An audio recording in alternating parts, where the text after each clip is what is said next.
Vigilance കേസിൽ പ്രതിയായ jail DIG MK. Vinod കുമാറിനെ സംരക്ഷിച്ച് സർക്കാർ. 2 കേസുകളിൽ പ്രതി ചേർക്കപ്പെട്ടെങ്കിലും വകുപ്പുതല നടപടികൾ വൈകുകയാണ്. അനധികൃത സ്വത്ത് സമ്പാദനത്തിലടക്കം നിരവധി തെളിവുകളാണ് വിജിലൻസ് കണ്ടെത്തിയിരിക്കുന്നത്. കൈക്കൂലി കേസിന് പിന്നാലെ അനധികൃത സ്വത്ത് സമ്പാദന കേസിലും വിജിലൻസ് കേസ് രജിസ്റ്റർ ചെയ്തിട്ടും ഡിഐജി വിനോദ് കുമാറിനെതിരെ വകുപ്പ് തല നടപടിക്ക് സർക്കാർ ഇതുവരെ തയ്യാറായിട്ടില്ല. ടി.പി. ചന്ദ്രശേഖരൻ കൊലപാതക കേസിലെ പ്രതിയിൽ നിന്നാണ് ജയിൽ ഡിഐജി കൈക്കൂലി വാങ്ങിയത്.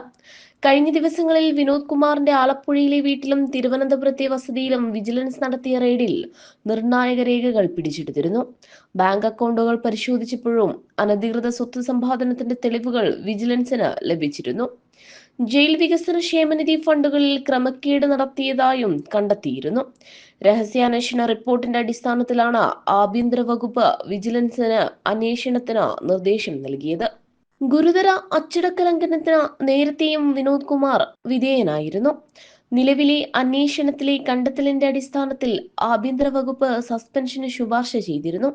എന്നാൽ രാഷ്ട്രീയ സമ്മർദ്ദം കാരണം തീരുമാനം നീളുന്നതായാണ് സൂചന. CPM നേതാക്കളിൽ പലരുടെയും ഇഷ്ടക്കാരനാണ് വിനോദ് കുമാർ.